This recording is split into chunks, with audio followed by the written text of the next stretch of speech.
ٹیلی phone کا محکمہ ہے، میں آپ کو وہاں نہیں لے جا سکتا، اور میرے جیسے ریٹائر آدمی کہتے ہیں کہ آپ ہمارے گھر جا کر کیا کریں گے، اور اس طرح ہم سب یک زبان ہو کر کہتے ہیں کہ اللہ میاں آپ یہیں رہیں، ہم پھر کبھی آپ سے مل لیں گے، اور ہم نے ظہر کے وقت آنا ہی ہے نا، تب آپ سے ملاقات ہو جائے گی۔ آپ ایسا نہ کرنا کہ ہمارے گھروں میں، ہمارے دفتروں میں آ جائیں، کیونکہ ہمارا بھید آپ پر کھلنا نہیں چاہیے کہ ہم اپنے اپنے دفاتر میں کیا کرتے ہیں۔ میں یہ سمجھتا ہوں کہ اللہ کے ساتھ کے بغیر جتنے بھی کام ہوتے ہیں یا ہو رہے ہیں وہ بڑے ادھورے اور نامکمل رہتے ہیں۔ اللہ کو بالکل اپنے ساتھ ساتھ رکھنا اور اسے اپنی زندگی کا ایک حصہ بنا کر رکھنا ہماری ذاتی اغراض کے لیے بھی ضروری ہے۔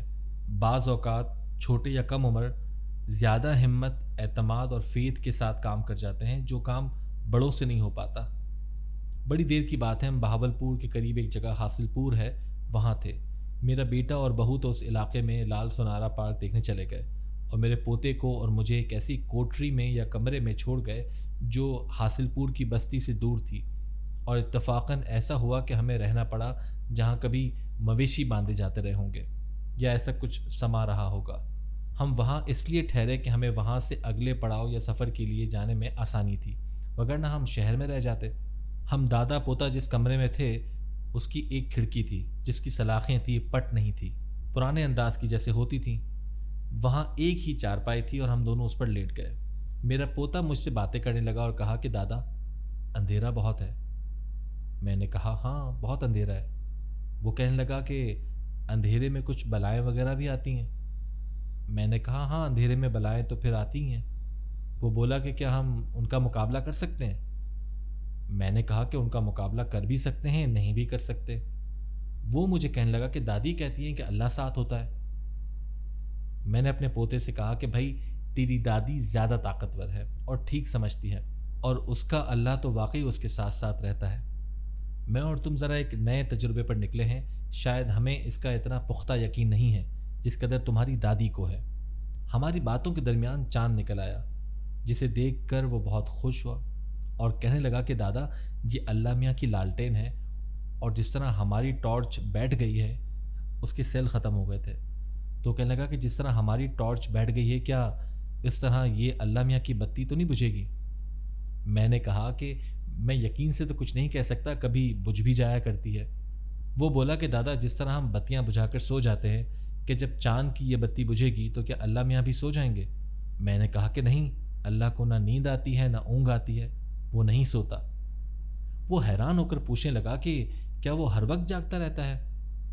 یہ سنتے ہی اس نے ٹانگ میرے پیٹ پر رکھی اور خراٹے لے کر نیند میں چلا گیا۔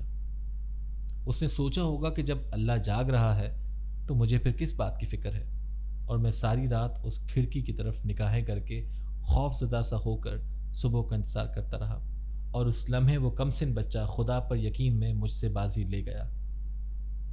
خواتین و حضرات، جس کو خدا کی قربت یا ساتھ نصیب ہوتا ہے، وہ چاہے زندگی کے کسی معاملے میں ہی ہو، صرف روحانیت یا عبادت میں زندگی نہیں ہے۔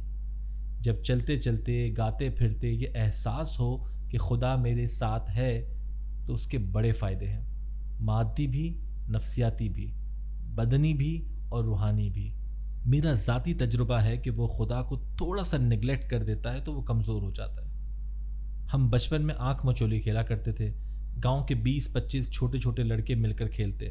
میں ان سب میں ذرا بھدا یا موٹا تھا اور میں ان کی نسبت بھاگ نہیں سکتا تھا۔ ایک دن میری باری آئی کہ وہ سب چھپیں گے اور میں انہیں ڈھونڈوں گا۔ میں دیوار پر ماتھا رکھ کر اور اس کھیل کے تب کے قائدوں کلیوں کے ساتھ پکارا کہ چھپ جاؤ، لک جاؤ مڈیو۔ اب یہ سن کر اس نے آواز دینی تھی کہ آ جا پکڑ لے۔ میں دیوار کے ساتھ ماتھا لگا کر وہ بولی یا الفاظ پکار کر کھڑا انتظار کرتا رہا اور ادھر سے کوئی آواز نہ آئی، اور کافی وقت گزر گیا۔ جب میں نے سر اٹھا کر دیکھا تو وہ سارے بدبخت اپنے اپنے گھروں کو بھاگ گئے تھے اور مجھے ویسے ہی الو بنا کر وہاں کھڑا کر گئے تھے۔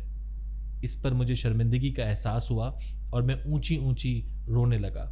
یہ سن کر ہماری تائی، جس کا میں نے پچھلے پروگراموں میں بھی ذکر کیا ہے، وہ بھاگی آئی اور مجھے کہنے لگی کہ کیا بات ہے، کیوں روتا ہے؟ میں نے بتایا کہ میرے ساتھ ایسا ایسا ہوا۔ وہ اپنے پلو سے میرے آنسو پوچھ کر کہنے لگی کہ پتر کوئی بات نہیں، ایسے ہی ہوتا ہے۔ پت یہ جو انسان ہے نا، یہ اللہ کے ساتھ بھی ایسی آنکھ مچولی یا لکن مٹی کھیلتا ہے۔ وہ کہنے لگی کہ انسان ایسی آنکھ مچولی عام طور پر کھیلتا رہتا ہے اور اللہ میاں کو باری پر کھڑا کر کے خود بھاگ جاتا ہے اور پھر لوٹ کر نہیں آتا ہے، لیکن خدا کے دل میں اپنی مخلوق کے لیے اتنی وسعت ہے کہ وہ انتظار کرتا رہتا ہے، کبھی تو لوٹے گا۔ انسان کے دل میں خدا کی مہربانی سے ایک ایسا تار ضرور موجود ہے کہ وہ لوٹ کر خدا کی طرف ضرور آتا ہے، چاہے وہ کسی بھی روپ میں آئے۔ پروگرام میں اشفاق احمد خان کو پانی پیش کیا جاتا ہے جس پر وہ شکریہ ادا کرتے ہیں۔ میری بھی آرزو ہے کہ مجھے کوئی ایسی چیز ملے جس میں اپنے دل کے اندر ڈالوں اور اشتہار میں جیسا لڑکیاں اجلے پن کا دعویٰ کرتی ہیں، میرا دل بھی صاف شفاف ہو جائے اور اس میں وہ خدا کی نہ بجھنے والی لالٹین کا سا ماحول پیدا ہو جائے اور خدا سے میری وہ آنکھ مچولی یا ہائیڈ اینڈ سیک ختم ہو جائے جو کئی دہائیوں سے جاری ہے۔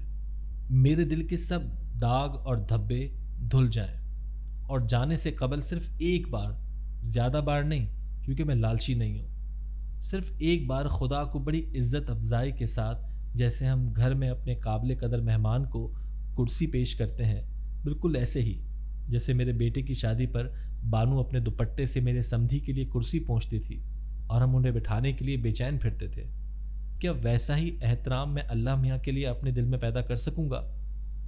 یا پھر صبح کے وقت کبھی ایسا ہو کہ وہ کہیں کہ میں ساتھ چلنا چاہتا ہوں، تو میں کہوں کہ اس سے بڑی خوش نصیبی میرے لیے اور کیا ہو سکتی ہے، بسم اللہ ساتھ چلیے۔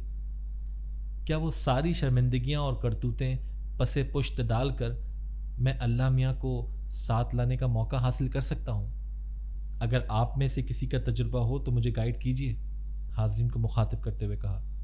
جیسے ہم اپنی گاڑی کا گیئر بدلتے ہیں اور اس کی رفتار میں تبدیلی کر سکتے ہیں، آپ براہ کرم میری رہنمائی فرمائیے۔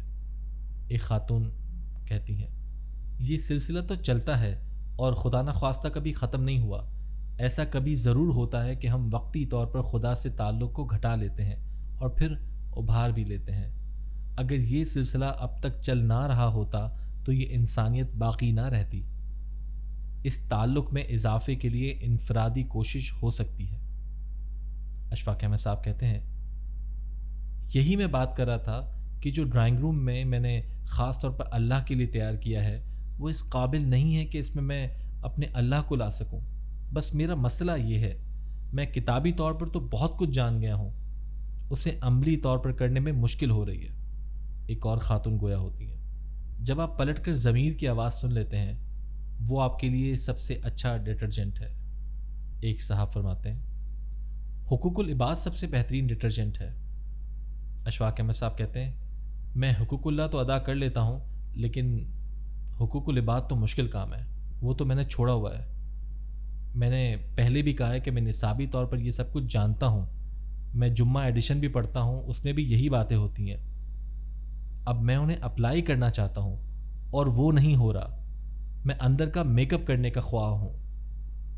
ایک محترمہ گویا ہوتی ہیں، ہم زندگی کو اور لیول سے دیکھتے ہیں، ہمارا تجربہ اور ہے جبکہ کسی اور شخص کا تجربہ اور ہوگا اور وہ کسی اور نظر سے زندگی کو دیکھ رہا ہوگا۔ اشفاق احمد صاحب کہتے ہیں، اگر ہم انسانوں کو یا آدمیوں کو پڑھیں گے تو ان پر بہت اچھی کہانی لکھ سکیں گے، لیکن اپنے اندر کی تطہیر کے لیے کچھ اور چاہیے۔ آپ لوگوں کے ساتھ بہت اچھا وقت گزرا اور کام کی باتیں معلوم ہوئیں، لیکن سوئی جہاں اٹکی تھی اب بھی وہیں پر ہے۔ اب ہم ایک دوسرے سے اجازت چاہیں گے۔ اللہ آپ کو آسانی عطا فرمائے اور اس بات کا شرف عطا فرمائے کہ ہم خدا سے ہائیڈ اینڈ سیک کھیلتے ہوئے اسے اس کی باری پر ہی نہ کھڑا کر کے چلے جائیں، بلکہ اسے آواز دے کر بھی بلائے۔ اللہ آپ کو آسانیاں تقسیم کرنے کا شرف بھی عطا فرمائے۔ اللہ حافظ۔